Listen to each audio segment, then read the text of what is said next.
Hello विद्यार्थीगण। Bihar DElEd प्रवेश परीक्षा की प्रीवियस ईयर क्वेश्चन के हिंदी सत्र में मैं रवि आप सारे विद्यार्थियों को यूनिक एजुकेशनल प्लेटफॉर्म पे हार्दिक स्वागत करता हूं। कहते हैं किसी भी प्रवेश परीक्षा की जब हम तैयारी कर रहे हैं या कोई भी प्रतियोगिता परीक्षा की तैयारी कर रहे हैं तो उसके प्रीवियस ईयर्स की क्वेश्चन हमें यह स्पष्ट कर देती है कि इस परीक्षा का जो क्वेश्चन रहने वाला है वो उसका पैटर्न क्या है और किस प्रकार का किस लेवल का क्वेश्चन पूछा जाता है, कौन कौन से चैप्टर्स हैं जिससे बोर्ड जो है क्वेश्चन उठाती है। तो आइए सबसे पहले तो ये चर्चा कर दूं कि आज की ये जो मैं हिंदी का सत्र आप लोगों को डीएलएड प्रवेश परीक्षा का मैं बताने जा रहा हूं, ये 14/9/2025 का जो प्रश्न है बोर्ड का, इसी प्रश्न की चर्चा मैं करूंगा। चरण कमल बंदो हरिराई में कौन सा अलंकार है, ये प्रथम प्रश्न है। आइए इसी को प्रश्न को जूम करके रखते हैं तब ज्यादा स्पष्ट होगा। देखिए पहला प्रश्न है, चरण कमल बंदो हरिराई में कौन सा अलंकार है। माय डियर, ऑलवेज मैं चर्चा करते रहा हूं कि चरण कमल, यहां चरण को, चरण मतलब ये पैर, तो पैर को कमल के समान, चरण और कमल दोनों के बीच में समानता है, मतलब चरण जो है वो कमल है, कमल और चरण के बीच में इतनी बड़ी समानता है कि कोई भेद, कोई अंतर स्थापित नहीं कर सकते। तो जब काव्य की पंक्तियों में ऐसी अलंकरण, ऐसे शब्दों का समावेश, जहां पे शब्दों के बीच में ऐसी समानता दिखाया जाए कि दोनों के बीच में कोई अंतर स्थापित नहीं किया जा सके, वैसा अलंकरण को रूपक अलंकार कहते हैं। माय डियर, जब किसी पंक्ति में व्यंजन वर्ण की पुनरावृत्ति हो तब अनुप्रास अलंकार, जब कोई एक शब्द एक से अधिक बार आकर के जितना बार आए उतना प्रकार के अर्थ लेकर के आए तो यमक अलंकार, और जब दो व्यक्ति वस्तु की तुलना सा से सी सम से हो तब वहां पे उपमा अलंकार होता है। तो यहां प्रथम प्रश्न का जो आपका सही जवाब है वह डी नंबर ऑप्शन है। दूसरा, एक और अजगर ही लखी एक और मृगराज, बिकल बटोही बीच ही परयो मूर्छा खाए। माय डियर, एक तरफ अजगर है और दूसरे तरफ मृगराज शेर है। बिकल बटोही, बेचारा व्याकुल जो बटोही है, एक यात्री है, दोनों तरफ फंसा हुआ है, एक तरफ सांप है तो दूसरे तरफ क्या है, शेर है। मतलब यहां पे क्या होगा, रौद्र है, क्या गुस्सा का भाव है, तो नहीं माय डियर। हास्य है, मजाक का भाव है, नहीं, तो बताइए अद्भुत या भयानक क्या होगा, तो यहां होगा माय डियर भयानक रस। क्यों? क्योंकि दोनों तरफ ही डर है, जिधर देखे उधर ही खाई है, तो शब्दों की ऐसी जाल जिससे डर का माहौल पैदा हो, डर का भाव उत्पन्न हो, तो डर अस्थाई भाव जिस शब्द के अलंकरण में आए वहां पे भयानक रस की निष्पत्ति होती है, भयानक रस को समझा जाता है। अद्भुत रस में क्या होता है, आश्चर्य होता है। इस वाक्य में आश्चर्य का भाव नहीं है, कोई ऐसा काम, कोई ऐसा घटना नहीं है जिससे आश्चर्य हो रहा है। इस घटना से, इस पंक्ति को पढ़ने से क्या है, मन में, पढ़ने वाला को, सुनने वाला के मन में क्या उत्पन्न हो रहा है, डर, खौफ, तो उसको भयानक रस के अंतर्गत रखते हैं। भयानक रस का स्थायी भाव है डर। तो हाँ सुमिरत नाम सुधारस पेखत परु सिधरों में कौन सा अलंकार है। देखिए, सो हाँ सुमिरत नाम, दो विकल्प सही हैं, इनमें से कोई नहीं, रूपक की अनुप्रास। तो देखिए स स प प, तो प वर्ण, व्यंजन वर्ण प और स व्यंजन वर्ण का रिपीटेशन हो रहा है तो अनुप्रास अलंकार हो गया। व्यंजन वर्ण का जब बारंबारता होगा तो अनुप्रास। और देखिए नाम सुधारस, नाम जो है भगवान का, ईश्वर का, इष्ट का जो नाम है वो क्या है, अमृत सुधा है, अमृत है, मतलब भगवान के नाम को, नाम जप को अमृत कहा गया है, अमृत माना गया है। यहां पे रूपक का योजक चिन्ह लगा हुआ है। माय डियर, भगवान की नाम जो है वो अमृत है, मतलब दोनों के बीच में इतनी बड़ी समानता है कि कोई भेद नहीं किया जाए, तो यहां पे रूपक अलंकार भी है। तो ऐसे स्थिति में जवाब आपका हो जाएगा सी नंबर, दो विकल्प सही है, ए और बी दोनों। आगे, अलंकार का वह प्रकार जहां ऐसे शब्द जिसके एक अर्थ नहीं वरन अनेक अर्थ हो, कौन सा अलंकार कहलाता है? एक अर्थ नहीं अनेक अर्थ हो, उसको क्या कहते हैं माय डियर? जब एक अर्थ नहीं अनेक अर्थ, एक शब्द हो लेकिन एक शब्द का भिन्न भिन्न प्रयोजनों में, भिन्न भिन्न भावों में बहुत सा अर्थ हो जाए, तब उसको कहते हैं माय डियर रूपक अलंकार। सॉरी, रूपक बता रहा हूं, गलत। श्लेष अलंकार, रूपक में तो समानता होती है। श्लेष अलंकार, उपमा, दो चीजों के बीच में समानता दिखाई जाती है।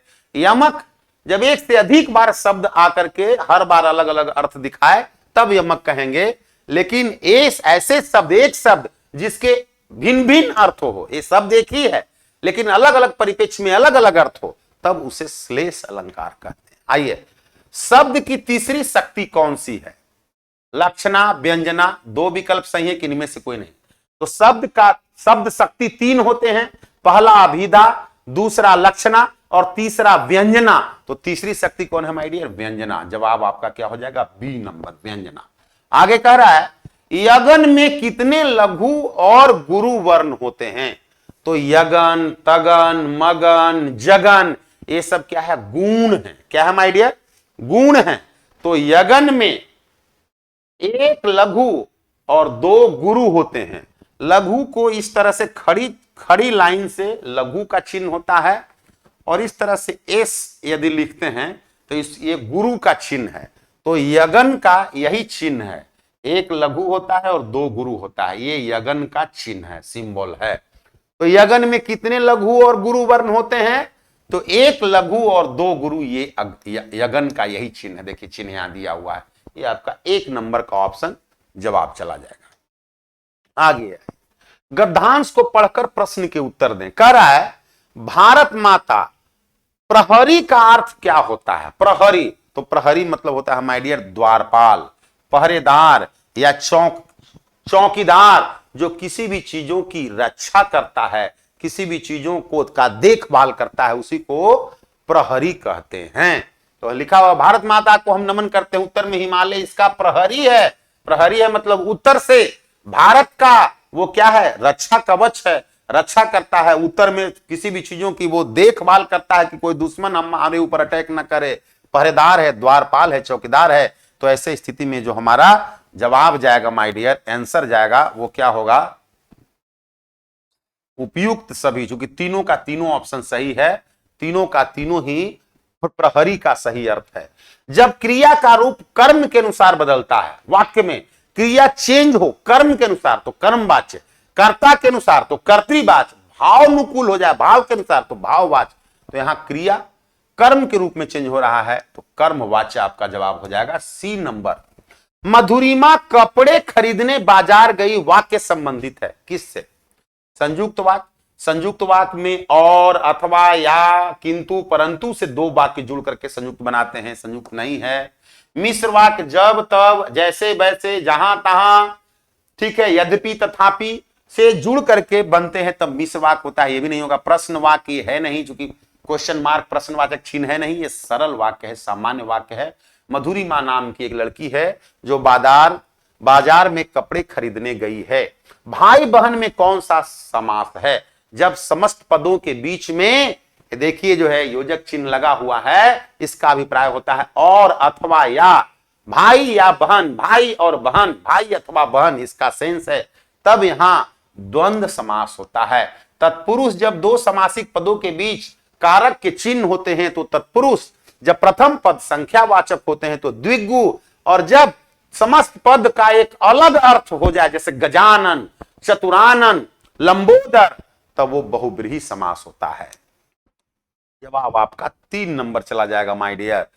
अब एक 11 नंबर का प्रश्न है, प्रोबेशन पीरियड परिभाषिक शब्द का समानार्थक हिंदी अर्थ क्या होगा? तो प्रोबेशन पीरियड का मतलब होता है माय डियर काल या अवधि। तो देखिए तो काल या अवधि कहां है? डी नंबर ऑप्शन में। और प्रोबेशन का मतलब होता है परिवीक्षा, परीक्षण, परिवीक्षा अवधि, परिवीक्षा काल, प्रोबेशन पीरियड का शुद्ध हिंदी होता है। कार्मिक, कार्मिक का अंग्रेजी होता है माय डियर मैन पावर या पर्सनल। अस्थाई का मतलब होता है माय डियर टेम्पोरल या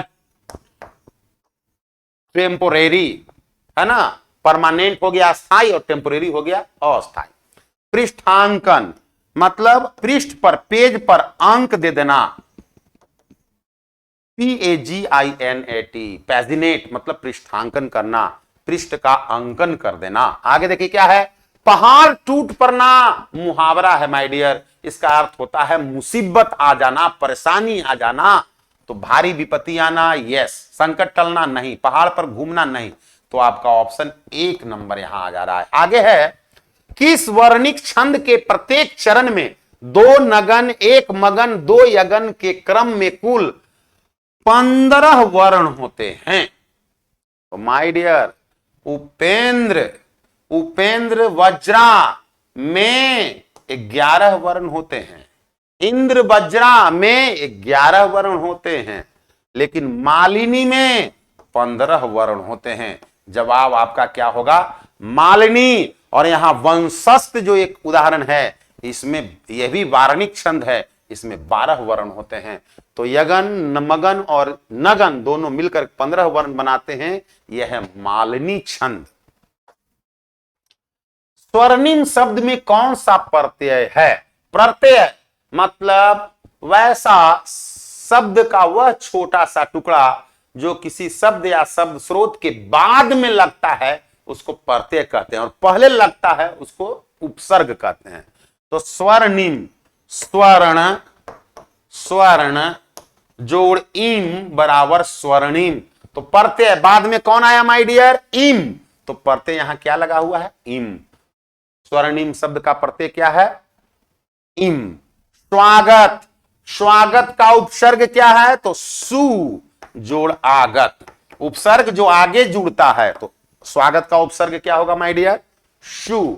स्वर्णिम का प्रत्यय जो बाद में जुड़ता है वो कौन है माय डियर? तो इम। तो जवाब यहां हो जाएगा डी नंबर ऑप्शन। आगे कह रहा है कि विद्यालय में पढ़ाई बंद हो गई और हम घर लौट आए। हम घर लौट आए एक वाक्य है, विद्यालय में पढ़ाई हो गई एक वाक्य है, दोनों वाक्य और से जुड़े हुए हैं। क्या चीज से जुड़े हुए हैं? और से जुड़े हुए हैं। ऐसे वाक्य को हम संयुक्त वाक्य कहते हैं। और यदि ये हम घर लौट आए सरल वाक्य है, ये भी सरल वाक्य है, लेकिन 2 सरल वाक्य और से, या से, अथवा से जुड़ जाए, संयुक्त वाक्य हो गया। इसी को जब तब, जैसे ही वैसे ही, जैसे वैसे, ज्यों ही त्यों ही, यद्यपि तथापि, इस प्रकार के संयोजक से, कनेक्टर से, कंजंक्शन से जोड़ देंगे, तब ये क्या हो जाएगा? मिश्र वाक्य। क्योंकि विद्यालय में पढ़ाई बंद हो गई तब चले गए? नहीं। जब विद्यालय में पढ़ाई बंद हो गई तब हम लौट गए, जब तब से जुड़ गया, ये मिश्र वाक्य हो गया। बाकी ऑप्शन कट गए।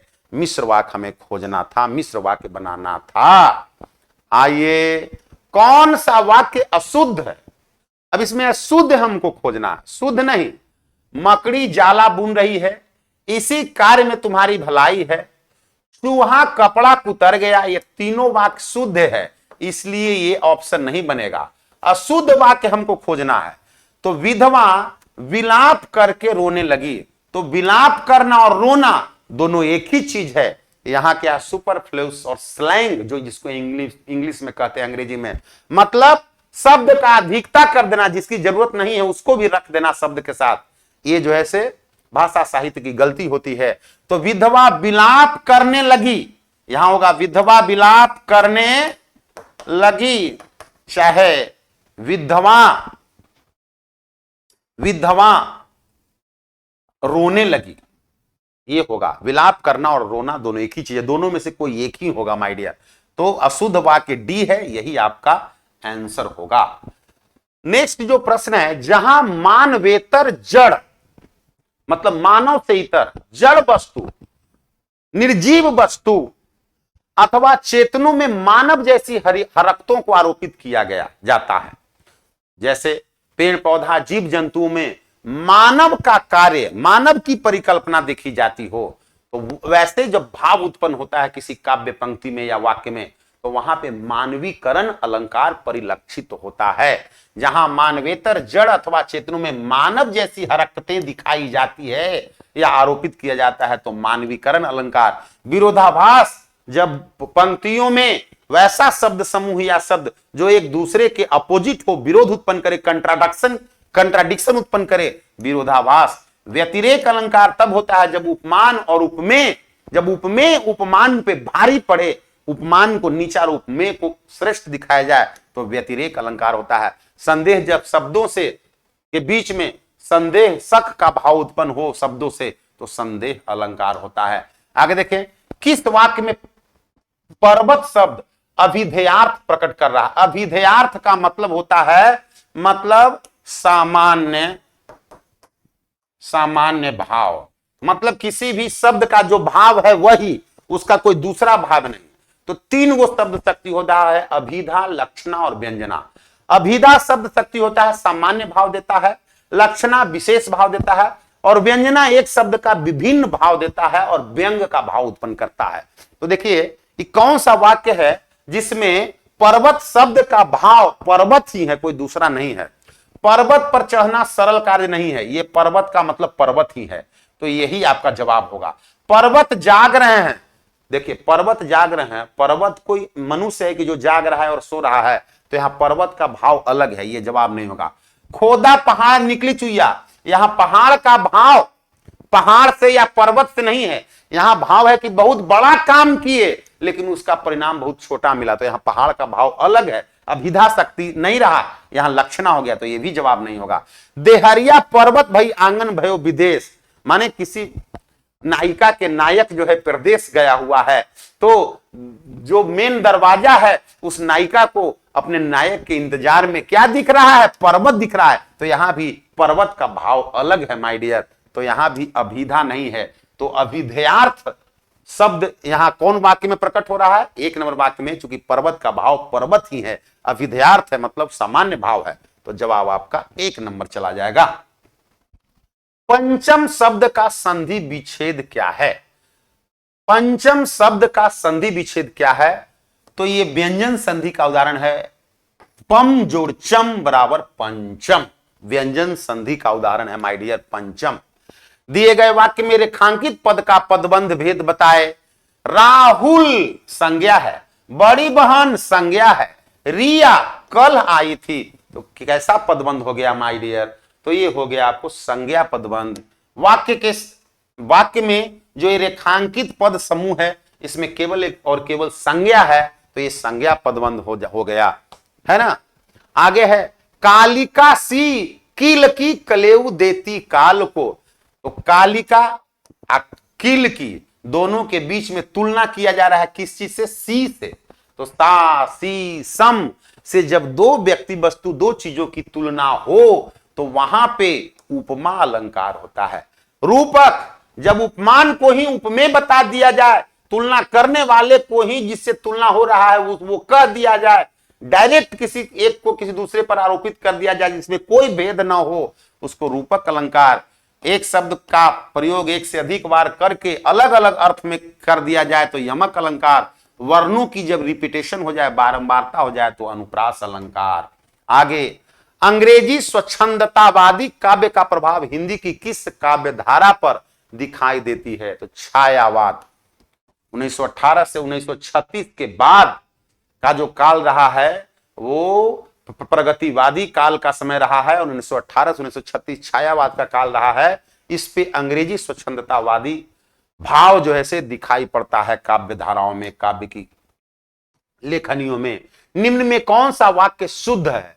तो देखिए, शुद्ध, देरी ना करना, ये वाक्य शुद्ध है। देरी न करो, चाहे देरी न करें या देरी मत करो, ये होगा, तो इसलिए ये अशुद्ध है, हमें शुद्ध वाक्य चुनना है, इसलिए गलत हो गया। उसे मृत्यु दंड की सजा मिली, माय डियर मृत्यु दंड अपने आप में खुद सजा है, तो ये फिर जो सजा लिखा हुआ है ये गलत है। उसे मृत्यु दंड मिली, ये होना चाहिए, है ना, इसलिए यह भी वाक्य शुद्ध है, हमें शुद्ध खोजना है। देश की वर्तमान मौजूदा अवस्था अच्छी नहीं है, तो माय डियर वर्तमान और मौजूदा दोनों एक ही चीज है, एक ही चीज को दो दो बार प्रयोग कर दिया गया, इसलिए यह भी वाक्य गलत है। देश की वर्तमान अवस्था अच्छी नहीं है, चाहे देश की मौजूदा अवस्था अच्छी नहीं है, ये होना चाहिए। अच्छा, आगे देखते हैं, कृपया आप ही यह बताएं, यह वाक्य शुद्ध है, सही है, आपका सही जवाब हो जाएगा ए नंबर, ऑप्शन 23 का। 24, जब से है आंख लगी, मतलब जब से आंख लगा है तब से न आंख लगी। एक तरफ आंख लगने की बात हो रही है, एक तरफ आंख न लगने की बात हो रही है। यहां भी आंख है, यहां भी आंख है, दोनों आंख का एक दूसरे से कंट्राडिक्शन है, दोनों में विरोधाभास है, एक तरफ लग रहा है दूसरे तरफ नहीं लग रहा है, मतलब दोनों एक दूसरे का क्या है, विपरीत है, दोनों के बीच में क्या हो रहा है, कंट्राडिक्शन है।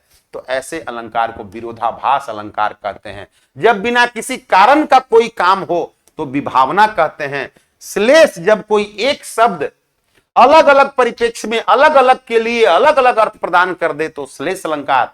और रूपक अलंकार जब दो चीजों के बीच में ऐसी तुलना कर दें कि दोनों के बीच में कोई अंतर ही न रह जाए तो रूपक अलंकार होता है। जिन वाक्यों में आश्चर्य, घृणा, प्रेम, हर्ष आदि का भाव हो उसको क्या कहते हैं, तो विस्मयादि बोधक वाक्य। निषेधात्मक वाक्य जब नकारात्मकता हो, कोई काम के न होने की बात हो तो निषेधात्मक।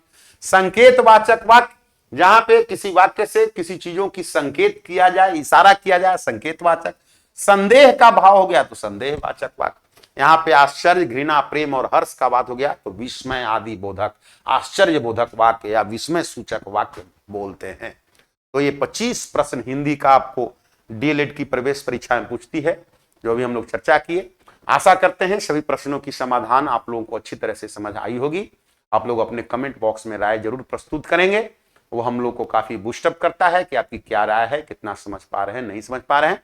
यूनिक टेस्ट पास लेने के लिए आप प्ले स्टोर पे जाकर के यूनिक ज्ञान ऑफिशियल ऐप को डाउनलोड कीजिए और 2 महीना, 4 महीने, 6 महीना, साल भर की आप यूनिक टेस्ट पास लेकर के किसी भी प्रतियोगिता परीक्षा की तैयारी करते हैं तो उसके हिसाब से आप टेस्ट दे सकते हैं, भिन्न भिन्न प्रकार की टेस्ट से गुजर सकते हैं, अपने आप को माप सकते हैं, भाप सकते हैं।